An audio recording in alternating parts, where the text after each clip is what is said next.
2-0 পিছিয়ে যায় তাহলে সুইজারল্যান্ডের সাথে ওই কামব্যাকটা হবে। যে সমস্ত দলগুলো লো ব্লক খেলে সেই সমস্ত দলের জন্য আপনার উইঙ্গার লাগে, তো আপনার মিডফিল্ডারদের জন্য জায়গা বানাইতে হবে। Technically Messi is now A midfielder যে সেন্ট্রালি আসে। আপনার হয় মেসিরে একবার উইংয়ে ব্যবহার করা লাগবে, কিন্তু মেসির প্রতি ম্যাচে উইংয়ে ব্যবহার করলে রেজাল্ট পাবেন না। কোচিং এর ইয়াতে স্কালোনিকে এবার খুব বেশি আত্মদামার 22-এ তার টেকনিক্যাল মাস্টার ক্লাসটা ফাইনালে ছিল, আমার মনে হয় 2-1 আর্জেন্টিনা এরকম অথবা 1-0 আর্জেন্টিনা, এই দুইটার একটা। মানে এইটাতে 1-0 আর্জেন্টিনা কখন হবে, যখন হচ্ছে আর্জেন্টিনা বলের কন্ট্রোল রেখে খেলা স্লো রেখে, মানে ওরাও যদি আর্জেন্টিনা রিস্ক মনে না করে এভাবে স্লো রেখে রেখে যায়, তাহলে আর্জেন্টিনা হঠাৎ করে যদি আগে লিড নিয়ে নেয় তারপর হারাম বল খেলে দিবে একটা। আর্জেন্টিনার সুইজারল্যান্ডের ম্যাচের আসলে এখন সিনারিও কি হতে পারে? সুইজারল্যান্ড খুবই কনফিডেন্ট একটা টিম থাকবে, কারণ তারা আসলে যেই প্ল্যানিং বা যে স্ট্র্যাটেজিতে কলম্বিয়াকে ঠেকাইছে সিমিলার স্ট্র্যাটেজিটা আর্জেন্টিনার জন্যও থাকবে। এবং কলম্বিয়া ম্যাচে তারা বেশ কয়েকবার হচ্ছে কলম্বিয়া বক্সে অ্যাটাক করতে গেছে এবং অ্যাটাক সাকসেসফুল করতে পারছে। হয়তো তারা ওইভাবে কানেক্ট করতে পারে না কাউন্টারে, হ্যাঁ, মানে ধরেন আর্জেন্টিনার বেলায় সেটা কানেক্ট হইতে পারে, এবং তারা পরবর্তীতে ডিফেন্ডিং এ কম্প্যাক্ট সলিডিটি শো করছে। Defensively they are very capable than মিশর।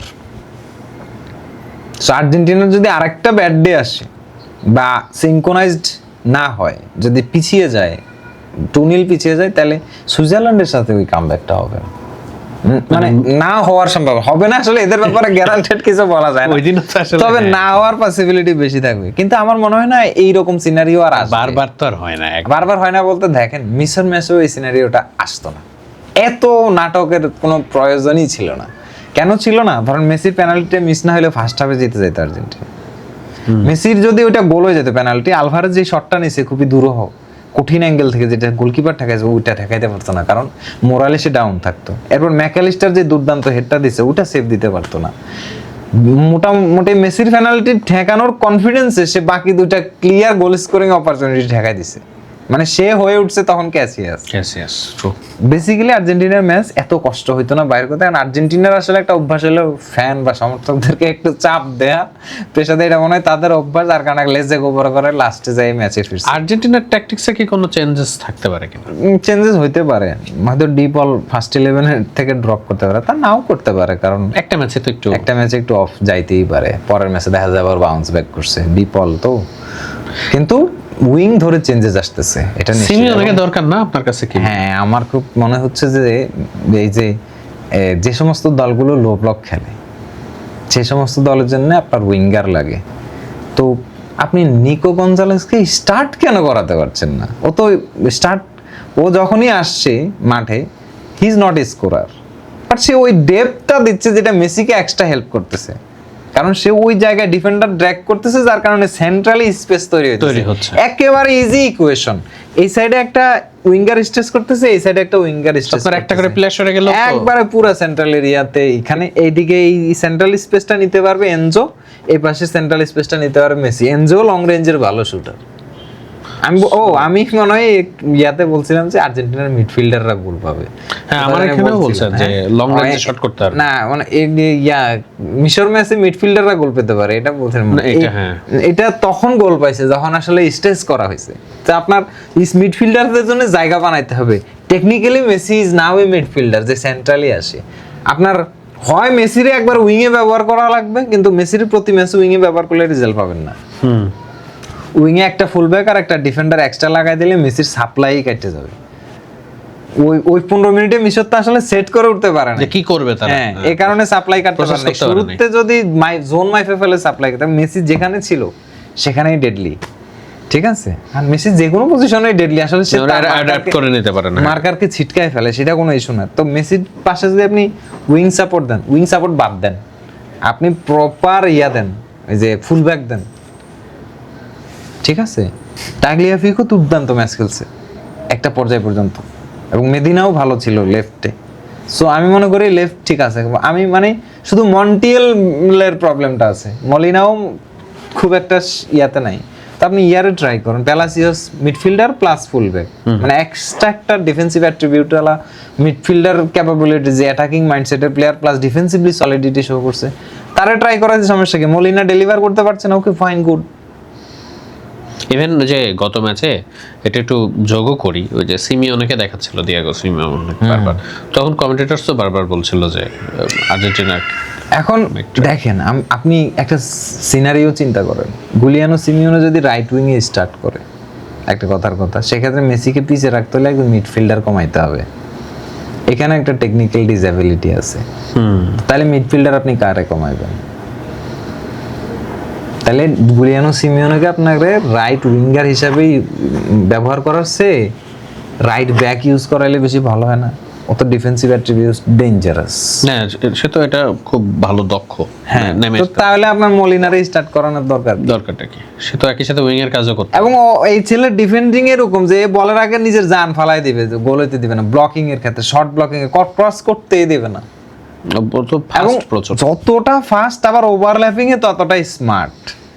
তো এ যদি মেসির সাথে কানেক্ট করে যায় ওই সাইডে, একটা তো উইং এলা অ্যাট্রিবিউটস আছে, সে ড্রিবল করে ঢুকতে পারে, মেসির সাথে কানেক্ট করে যায়, তাহলে কি হইতে পারে? উইং এর স্ট্রেস, এক উইং তো সলভ, এই সুযোগটা তো নেওয়া দরকার, এই উইংটা তো পুরো সলভ। তাহলে আপনার ওখানে দরকার কি মলিনারে স্টার্ট করা, দরকার কি মন্টিয়েলের মতো গাব গাছ স্টার্ট করা? মানে যদি আমি স্কালনের টিমে থাকতাম, আমি বলতাম যে ঠিক আছে, তাহলে আপনি মেকশিফট করেন, মেকশিফট উইঙ্গার স্টার্ট করান, এই যে গুলিয়ানো সিমিওনোকে স্টার্ট করেন, ওর মতো প্লেয়ার অ্যাটলেটিকো মাদ্রিদের মতো টিমের রেগুলার স্টার্টার। তো আপনার এই মলিনাও ইউজ করা, ওর উইঙ্গার রাখছে, তো ও তো ইয়া করতে পারে, প্রয়োজনে তো ফুলব্যাক হইতে পারতেছে। তাহলে সে ব্যাপারে দরকার হলে পুরো সপ্তাহ ট্রেন করান, যখনই ম্যাচের গ্যাপ থাকতেছে, তারপরে আপনি শিওর হন যে পারবে কিনা। আমার তো মনে হয় পারবে। প্যালাসিওস যদি পারে মিডফিল্ডার হয়ে ডেলিভার করতে, এবং দেখেন এই মন্টিয়েলের জন্য উনি অগাস্টিন গিয়াইকে নেয় নাই, কিন্তু অগাস্টিন গিয়ে যে দুইটা ম্যাচ খেলছে খুব কানেক্ট করছে। তাইলে এটা কিছু কিছু ডিসিশন আছে, মানে অনেক সময় লিগাসিতে অনেক কিছু অ্যাড হয়ে গেলে না, মানে কিছুটা অ্যারোগেন্সি কোচদেরও চলে আসে। তো উনি মনে করছে যে উনি ওনার টেকনিক্যাল ডিসিশনই ঠিক, হয়তো ওইভাবেই, মানে বারবার এই ব্যাপারে। কিন্তু আমার আর্জেন্টিনার ওই স্কোয়াড সিলেকশনের সময় এই জায়গাটাকে খুব কনফিউজিং লাগছে, সেই কনফিউশনের খেসারত কেপ ভার্দে এবং মিশর ম্যাচে দেওয়া লাগতেছে, এবং সামনের দিকেও কোনো একটা অ্যাক্সিডেন্ট করতে পারে, কিন্তু বারবার তো আর কামব্যাক হবে না। হয়তো সামনের দিকে আর্জেন্টিনা যদি খুব ভালো কিছু করে, এটা সম্পূর্ণ প্লেয়ারদের 120% নিজেদের প্লেইং ক্যাডেটের মাধ্যমে যাবে। কোচিং এর ইয়াতে স্কালোনিকে এবার খুব বেশি আত্মদামার 22-এ তার টেকনিক্যাল মাস্টার ক্লাসটা ফাইনালে ছিল, সেটাও ডিমারিয়াকে মানে লেফট উইং এ আনার যে ব্যাপারটা, এটা ছিল অবাস্তব। আর এই জিনিসটা তখনই ভেঙে পড়ে যখনই ডিমারিয়াকে সাবস্টিটিউট করানো হয়। তাহলে ডিমারিয়া তো ফিট ছিল, ফাস্ট ছিল, রানিং ছিল, সাবস্টিটিউট করানোর কি দরকার ছিল? ম্যাচের বাকি 20 মিনিট, ওই 20 মিনিটে ডিমারিয়ার মতো প্লেয়ার মাঠে থাকা মানে ফ্রান্সের উপর এক্সট্রা প্রেসার থাকা, আর এক্সট্রা প্রেসার থাকার মানে হচ্ছে ফ্রান্স অ্যাটাক কম করে, অ্যাটাক কম করা মানে গোল স্কোরিং অপরচুনিটি কম আসা, 2-0 ম্যাচ শেষ হয়ে যাওয়া। শুধু শুধু ফ্যানদের কলিজা খোলার দরকার কি ছিল? এটা একটা বাজে মানে আমি ওই ম্যাচটা মানে অনেককে ওয়াদা করছিলাম যে ট্যাকটিক্যাল ডিসিশন, ট্যাকটিক্যাল অ্যানালাইসিস করবো ভিজুয়াল দিয়ে, কিন্তু সময়ের কারণে করা হয় না। আর যখনই আমি ওই ম্যাচটা দেখতে যাই, আবার আমার মাথা গরম হয়ে যায় দুইটা দিকে। একটা হলো যে ফ্রান্স মানে খাদের কাছাকাছি গেছে কিন্তু জিততে পারে নাই, আবার আরেকটা দিক হলো স্কালোনি ব্লান্ডার করছে। তো এই কারণে আমি এই জায়গাটা শুধুমাত্র দুইটা দলেরই কম্বাইন্ড ফ্যান হয়, আমি এই ম্যাচটা অ্যানালাইজ করার পাচ্ছি না, মানে ইন্টারেস্ট এবং সাহস কোনোটা পাচ্ছি না। সুইজারল্যান্ডের সাথে তাহলে মানে ওই ম্যাচে ভিজুয়াল চিন্তা করলে মেসি যে চান্সেস গুলা বানাইছে, হাফ চান্সেস গুলা, এগুলোর 50% কনভার্ট হলে ফ্রান্স গোল খায় 5টা। হ্যাঁ, ওই দিন তো প্রথম হাফ মনে হয়নি যে এমবাপ্পে মাঠে আছে, মানে এরকম আরে বলই টাচ করতে পারে না, টাচ করতেই পারে না, কুন্দে বাইরে হইতে পারে নাই। ডিমারিয়ার ভয়ে গোল তো 2টা খাইয়া লাইছে, আর কয়টা খাইবো? ব্যাপারটা বুঝছেন? এবং আর্জেন্টিনা মিডফিল্ডে এত পরিমাণ সুইফট ছিল যে বলের কোনো দখলই নেই ফ্রান্সের কাছে।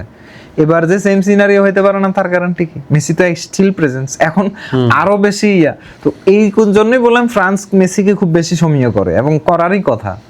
এবং আর্জেন্টিনা যখনই কোনো কম্প্যাক্ট অপোনেন্ট বা টক্করের অপোনেন্টের সাথে সামনে পড়ে, তখন আর্জেন্টিনার উইং লাগে, যে উইঙ্গার ছিল ডিমারিয়া।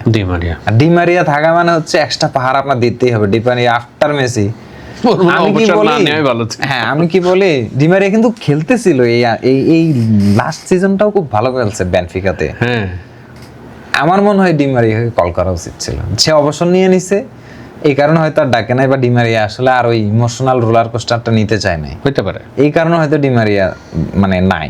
বাট এই টিমে ডি মারিয়া অ্যাড হলে it was কিন্তু মানে এই টিমের অন্তত অ্যাটলিস্ট এক্সপিরিয়েন্সের ওই জায়গাটা থেকে অ্যাড হলেও ডিমারিয়ার অভাবটা একদম মানে ক্লিয়ারলি স্পষ্ট, এবং ডিমারিয়া যেই ওয়াইডটা দিত এই ওয়াইডটা দেওয়ার মতো কেউ নেই। নিকো গঞ্জালেস হয়তো তো আপনারা ডিফেন্সিভলি হেল্প করতেছে, ডিমারিয়া হয়তো ডিফেন্সিভলি হেল্প করতো না, ডিমারিয়া হেল্প লাগতোও না। আচ্ছা মানে স্কোর লাইন কি হতে পারে দেখি ধারণা মেলে কিনা। আপনার এই স্কোর লাইন বেশ scoreline মিলে যাইতেছে মিলে সমস্যা। যাচ্ছে। আমার মনে হয় 2-1 আর্জেন্টিনা এরকম হবে। এরকম হইতে পারে। অথবা 1-0 আর্জেন্টিনা, এই দুইটার একটা। মানে এইটাতে 1-0 আর্জেন্টিনা কখন হবে, যখন হচ্ছে আর্জেন্টিনা বলের কন্ট্রোল রেখে খেলা স্লো রেখে, মানে ওরাও যদি আর্জেন্টিনা রিস্ক মনে না করে এভাবে স্লো রেখে রেখে যায়, তাহলে আর্জেন্টিনা হঠাৎ করে যদি আগে লিড নিয়ে নেয় তারপর হারাম বল খেলে দিবে একটা।